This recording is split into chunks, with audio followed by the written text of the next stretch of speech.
Bonjour à tous, mon nom est Valérie et je suis orthopédagogue. Aujourd'hui, je vous présente un beau jeu coloré pour les tout-petits à partir de 3 ans. C'est un jeu de motricité fine. Donc, ça s'appelle Wriggle Worms. Donc, on peut traduire les vers frétillants ou les vers gigotants. Il n'y a pas de lecture, là, c'est pas un jeu qui est en anglais. Là, les règles sont en français aussi. Donc, aujourd'hui, je vous montre comment jouer à ce jeu-là et cette vidéo est en collaboration avec la boutique Marilyn. Donc, dans la description de cette vidéo, vous allez trouver le lien pour acheter le jeu Wriggle Worms.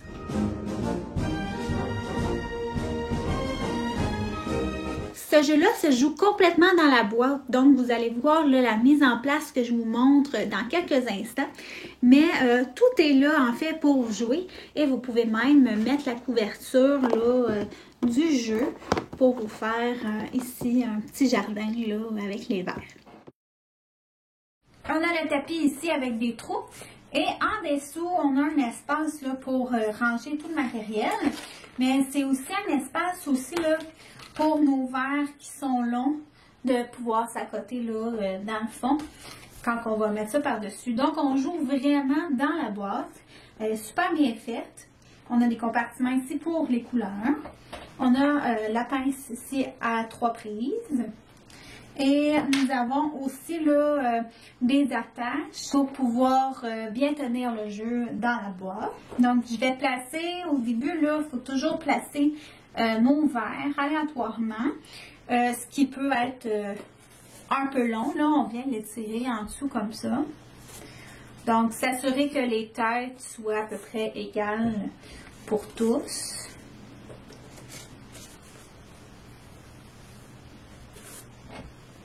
Donc, une fois que nos verres sont tous placés ici, on insère le feutre.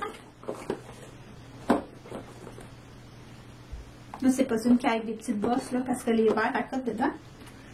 Moi, j'en prends 3 en fait pour pouvoir tenir comme il faut dans la boîte. Ça dépend si vous êtes très vigoureux là, quand vous allez tirer dessus. Habituellement, 3, ça se passe quand même assez bien.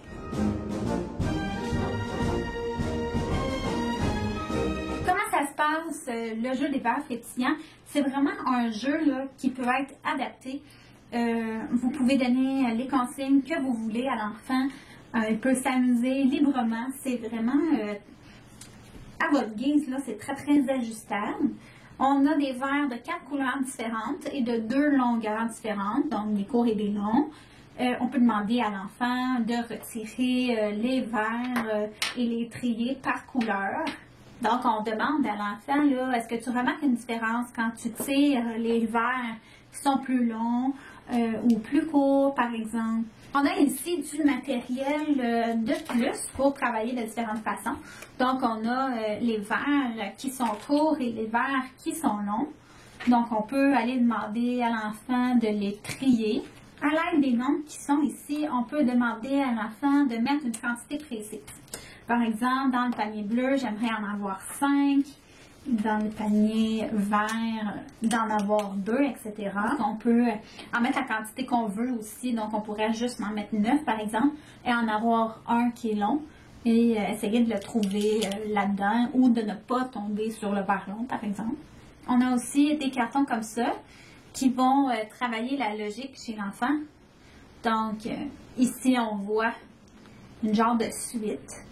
Donc, des verres longs bleus. Ici, on voit un verre long mauve. Donc, logiquement, ici, ce serait un verre long mauve aussi. Donc, il y en a de toutes sortes.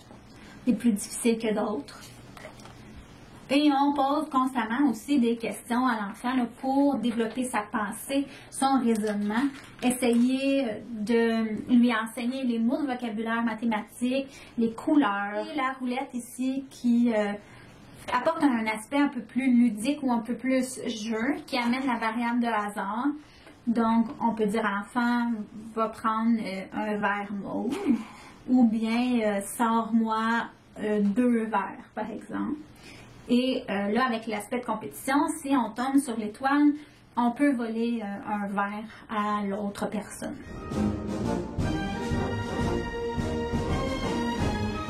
Comme vous avez vu, il y a plusieurs façons de jouer au jeu Wiggle Worms.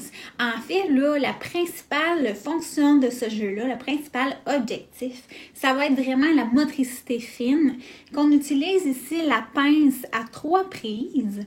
Donc, c'est sûr qu'au début, là, l'enfant va avoir une prise plutôt immature. Là. Il peut y aller avec toute sa main comme ça ou essayer avec plusieurs doigts de faire sa préhension, là.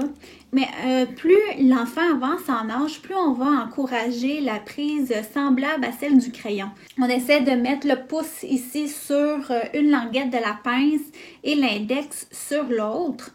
On peut y aller comme ça ici avec les autres doigts pour faire une sorte de préhension comme ça, mais aussi comme ça là, avec le pouce et l'index et le reste des doigts. Donc ça, c'est une prise qui est vraiment solide. Ça va aider à tirer nos verres comme ça. Donc, ça travaille l'appréhension. On peut vraiment prendre des pauses. Hein? Si l'enfant est fatigué là, de tenir comme ça, on peut prendre des pauses. Ça travaille beaucoup les muscles de la main. Donc, c'est normal là, quand même que ça soit fatigant un petit peu. Sinon, tout dépendant à quel jeu on joue, il y a toujours aussi l'aspect de classification.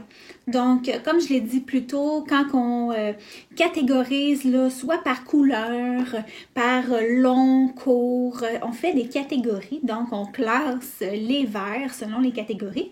Le jeu permet aussi de développer les mots de vocabulaire et les mots reliés au vocabulaire mathématique aussi. Donc, avec les petits numéros, là, comme ceci, on apprend à dénombrer. Donc, ça travaille la numération, le dénombrement.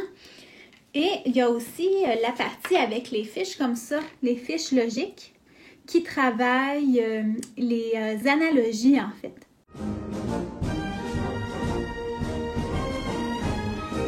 J'aime beaucoup ce jeu-là puisque c'est un jeu qui est très attrayant. En fait, là, le matériel, c'est du matériel de qualité. Les verres ont une texture très intéressante aussi que les enfants aiment beaucoup. Ça se joue aussi directement dans la boîte, donc c'est le fun parce qu'on ne s'éparpille pas partout, il n'y a pas de morceaux qui tombent, là. On est vraiment dans notre petit cocon. J'aime aussi que la pince soit vraiment adaptée aux petites mains, que ça soit une pince à 3 prises qui favorise après ça la prise du crayon, qui peut être difficile là, au niveau des apprentissages de l'écriture. J'aime aussi le fait qu'on puisse l'adapter, qu'on puisse travailler beaucoup de choses. On a du matériel fourni, mais on peut utiliser notre imagination aussi là, pour adapter le jeu d'une autre façon.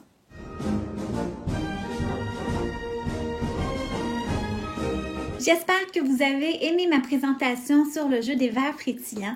C'est une belle collaboration que j'ai là avec la boutique Marilyn. Vous allez pouvoir justement aller acheter ce jeu-là sur leur site. Je vous ai mis le lien dans la description. Abonnez-vous aussi pour d'autres contenus et je vous dis à bientôt.